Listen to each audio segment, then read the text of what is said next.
Gudang Garam, nama besar yang selama puluhan tahun identik dengan industri rokok Indonesia, kini sedang menghadapi kenyataan yang pahit. Perusahaan yang dahulu menjadi simbol kejayaan bisnis kretek harus berhadapan dengan laporan keuangan yang terus merosot, laba yang terus anjlok, dan kabar mengenai pemutusan hubungan kerja. Beberapa tahun terakhir, seakan-akan Gudang Garam terjebak dalam pusaran pasar yang bergerak terlalu cepat, sementara mereka sendiri terlalu lambat beradaptasi. Jika perusahaan sebesar ini kesulitan untuk bertahan, muncul pertanyaan besar, apa sebenarnya yang sedang terjadi? Mengapa Gudang Garam yang sudah berpengalaman puluhan tahun dengan merek yang dikenal luas dan jaringan distribusi yang kuat, kini terlihat goyah di tengah tekanan pasar? Apakah masalahnya terletak pada regulasi pemerintah yang semakin ketat? Atau perubahan selera konsumen? Atau justru kelemahan internal mereka yang membuat gagal beradaptasi?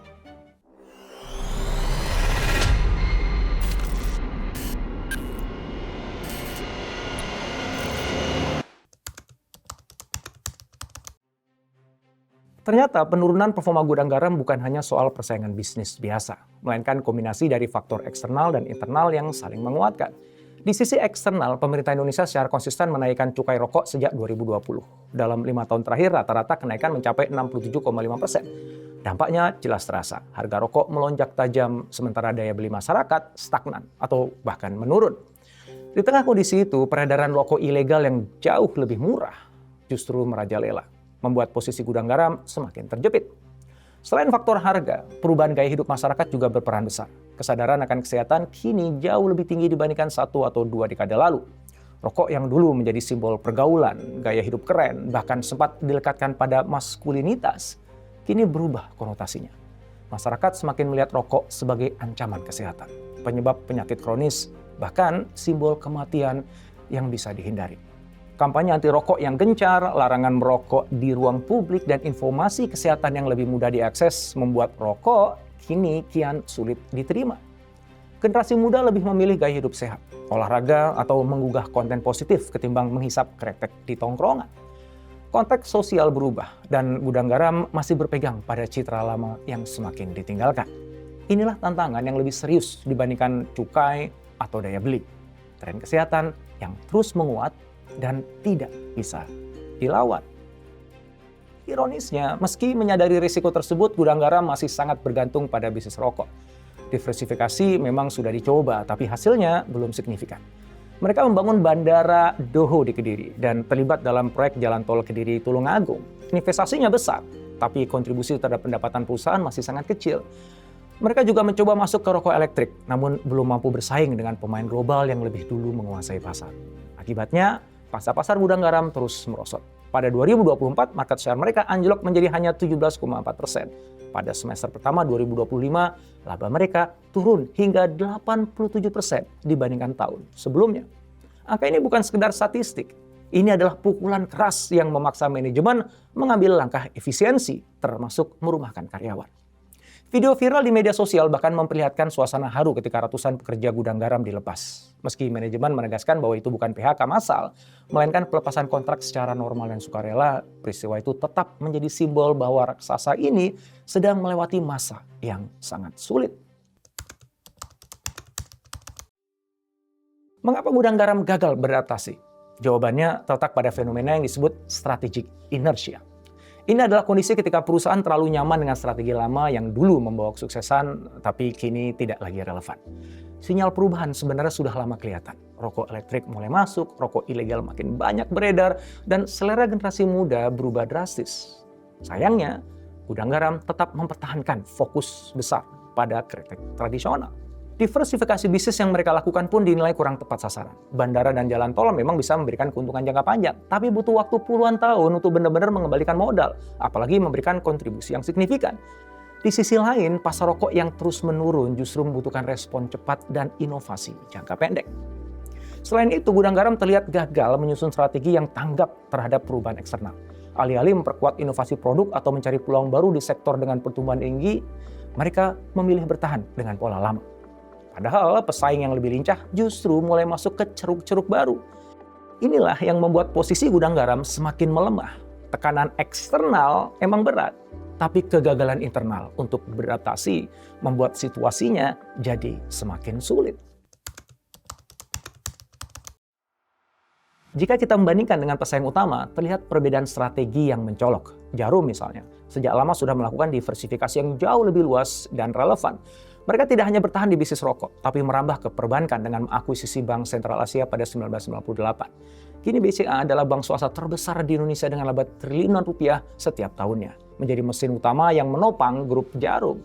Selain itu, Jarum juga masuk ke teknologi melalui Blibli dan Polytron, bahkan ke sektor hiburan lewat V-Cinema Pictures.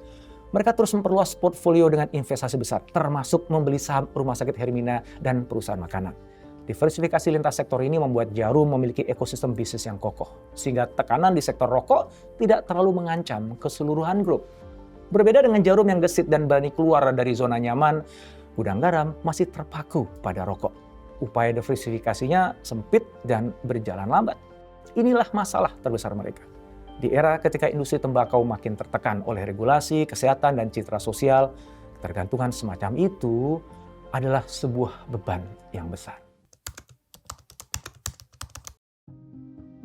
Melihat arah perkembangan pasar, masa depan industri rokok memang tidak lagi cerah. Data Organisasi Kesehatan Dunia menunjukkan tren konsumsi tembakau global menurun dari 1:3 orang dewasa pada tahun 2000 menjadi 1:5 pada 2022. Pemerintah di berbagai negara, termasuk Indonesia, terus menaikkan cukai dan memperluas regulasi pembatasan.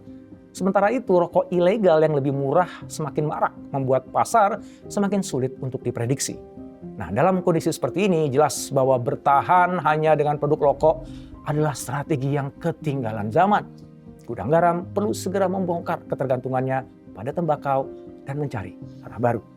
Pilihan paling masuk akal adalah masuk ke sektor dengan pertumbuhan tinggi. Teknologi, kesehatan, dan energi terbarukan adalah 3 bidang yang paling menjanjikan. Bayangkan jika Gudang Garam benar-benar serius menanamkan investasi di sektor kesehatan, misalnya dengan mengembangkan rumah sakit atau layanan medis. Paradoks memang, tapi dengan tren masyarakat yang semakin sadar kesehatan, sektor ini bisa jadi pilar baru yang stabil. Atau mereka masuk ke teknologi digital, misalnya e-commerce atau fintech. Peluang pertumbuhan yang sangat besar. Bahkan energi terbarukan bisa menjadi langkah yang bersejarah dari perusahaan rokok menuju perusahaan yang mendukung keberlanjutan. Semua itu membutuhkan keberanian. Tanpa langkah besar semacam itu, Gudang Garam akan semakin terpuruk. Dari perjalanan Gudang Garam ada 3 pelajaran penting yang bisa kita tarik. Pertama, keberhasilan masa lalu bisa jadi jebakan. Gudang Garam terlalu lama nyaman dengan kesuksesan rokok konvensional sehingga gagal membaca arah perubahan. Padahal dalam dunia bisnis yang dinamis, pola lama bisa sewaktu-waktu usang.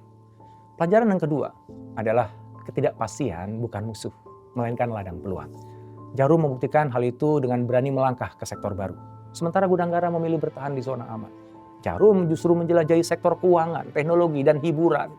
Dan hasilnya, mereka memiliki pijakan yang lebih kuat. Pelajaran yang ketiga adalah ketergantungan pada satu produk atau sektor bisa berbahaya. Jika pilar utama itu goyah, maka seluruh bangunan akan ikut runtuh. Gudang Garam terlalu bergantung pada tembakau, sementara Jarum sudah banyak membangun pilar lain. Ketika pasar rokok melemah, Jarum tetap bisa bertahan. Sementara Gudang Garam harus menghadapi krisis.